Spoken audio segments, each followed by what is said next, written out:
Ini dalilnya semua kita sudah tahu tentunya, surah Al-Asr. Ya. Ini semua insya Allah umat Islam hafal karena pendeknya surah ini ya. 3 ayat, surah nomor 103. A'udzu billahi minasyaitonir rajim wal 'asr, demi masa waktu yang kalian lalui di dunia. Innal insana lafi khusr, semua manusia pasti melalui kerugian. Illa alladzina amanu wa amilus shalihat, kecuali orang yang beriman dan beramal saleh. Itu tidak akan melalui kerugian. Allah akan berikan dia jalan keluar dari masalahnya, dan kalaupun sampai ada sesuatu masalah atau program atau proyek dia tidak dapat, berarti baik buat dia. Pasti itu, tidak mungkin tidak.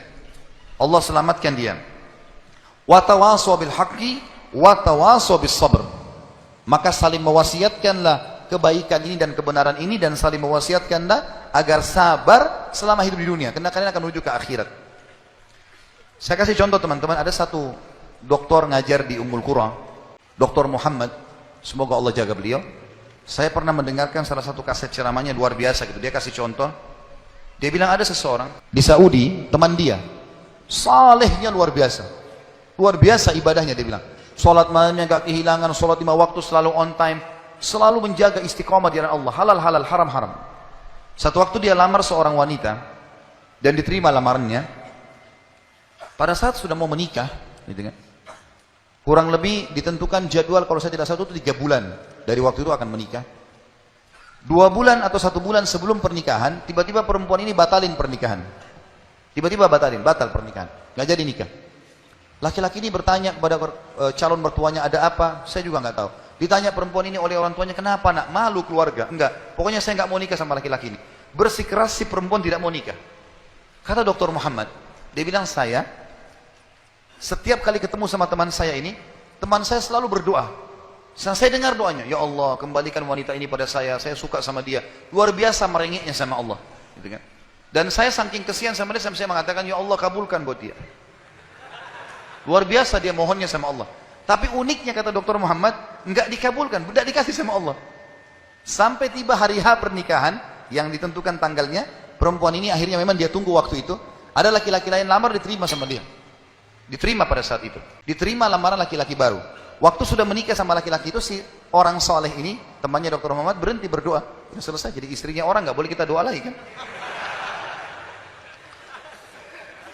Maka Dr. Muhammad mengatakan, saya justru bertanya-tanya pada saat itu, di mana bentuk kasih sayangnya Allah kepada teman saya? Dia sudah soleh, janji Allah baik, mestinya dia dapat yang dia mau. Kenapa di sini luput? Nah ini yang saya bilang di poin ke-11, Allah selamatkan dari kerugian dan bahaya. Ternyata dia bilang, justru setelah perempuan itu nikah sama laki-laki yang jadi suaminya sekarang, saya baru tahu bentuk kasih sayangnya Allah pada teman saya. Karena ternyata baru sebulan menikah, perempuan ini periksa ke dokter, dia punya sakit di dada sebelah kanannya, maaf di payudara sebelah kanan. Dokter memvonis kena kanker payudara yang kronis, harus dipotong. Sebulan menikah, payudara kanannya dipotong. Bulan kedua, kanker itu sudah menyebar ke payudara kiri dan dipotong dua-duanya dalam 2 bulan pernikahan. Bulan ketiga, ini kejadian nyata. Bulan ketiga, ternyata perempuan ini punya masalah di urat saraf di bagian otak belakangnya, sehingga membuat kedua matanya buta. Dan bulan keempat, wanita ini meninggal dunia. Kata dia, Dr. Muhammad bilang, subhanallah, kalau teman saya yang jadi suami dia, maka dia tidak akan menikmati pernikahan. Tapi Allah selamatkan dia dengan caranya. Jadi kadang-kadang ada yang luput dari kita. Kita sudah mohon sama Allah, Allah belum kasih. Kalau Allah tidak kasih, teman-teman, yakin itu baik buat kita. Jangan sangka buruk sama Allah. Sebaliknya, kalau kita minta sesuatu yang besar kepada Allah, tidak ada yang mustahil. Yang penting kita merengek dan manja kepada Allah. Dalam kisah yang lain di Yaman, dan ini sempat kisahnya menghebohkan Timur Tengah, anak muda hafal Quran, matanya buta. Anak ini dari kecil tidak pernah sekolah, dia ditinggal di rumah, tapi orang tuanya panggilkan guru ngaji, dia hafal Quran. Satu waktu umurnya waktu mencapai sekitar 25 tahun, dia berpikir untuk menikah, punya perasaan fitrah manusia, walaupun dia tidak melihat, dia ingin menikah. Setiap kali dia bicara sama ayahnya masalah pernikahan, ayahnya bilang, nak siapa yang mau menikah sama kamu? Nggak ada kerjaan, matamu buta gitu kan. Kalau misalnya ada orang yang simpatik, baru kita bukain pintu itu. Anaknya selalu merasa terpukul. Apa yang terjadi? Dia berdoa sama Allah.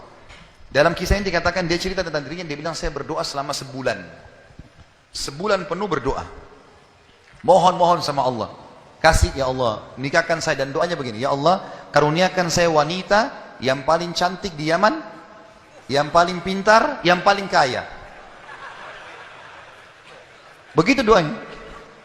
Saya sengaja datangkan contoh pernikahan supaya tidak ngantuk ini. Langsung melotot matanya laki-laki di sini.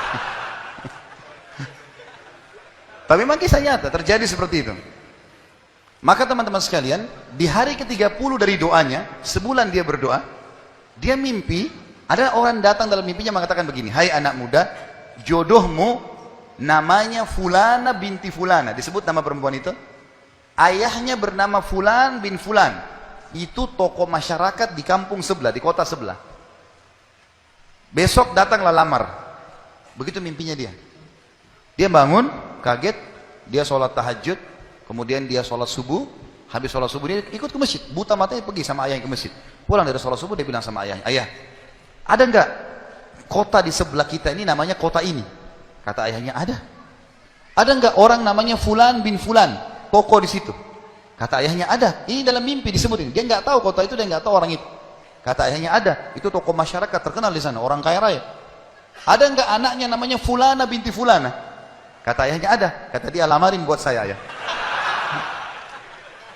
Kata ayahnya, "Apa kau sadar yang kau ucapin?" Perempuan ini terkenal karena cantiknya, kayahnya, pintarnya. Laki-laki kalau datang ditolak-tolakin sama dia. "Kamu gak ada sekolah, buta mata, kita juga orang pas-pasan." Dia bilang, "Ayah, saya mimpi begini." "Dari mana saya tahu nama kota itu?" "Saya gak pernah tahu." "Dari mana saya tahu namanya, nama anaknya?" "Ini mimpi, suruh saya lamar hari ini." Ayah bilang, "Baiklah kalau gitu, kita coba, tapi pertaruhkan nama keluarga ini." Bisa diterima, bisa ditolak. Dia bilang, "Pergilah ke sana." Disambut, diterima oleh orang itu. Subhanallah, ini kisah nyata ya, menghebohkan Timur Tengah kisah ini. Luar biasa. Maka pada saat itu masuk ke dalam rumah, disambut dan segala macam. Tuan rumahnya tanya, "Iya, ada keperluan apa?" Dia bilang, "Ini anak saya buta matanya tapi hafal Quran." Disebutkanlah kebaikan-kebaikannya. Entah kenapa dia minta melamar anak Anda karena dia mimpi semalam. Anehnya, si calon ayahnya si perempuan ini langsung bilang, "Saya terima lamarannya." Tiba-tiba kisah nyata begitu. Yang ayahnya si laki-laki bilang, "Kenapa Anda spontan terima?" Dia bilang, "Karena saya juga mimpi tadi malam." Loh, kisah nyata. Dia bilang, "Saya juga mimpi tadi malam, kalau hari ini akan datang anak mantu saya, namanya nama anakmu ini. Cirinya dia. Matanya buta, hafal Quran dari kampung sebelah kota kamu." Begitu mimpinya, luar biasa. Maka dia bilang, ayahnya bilang, "Tapi saya tidak tahu.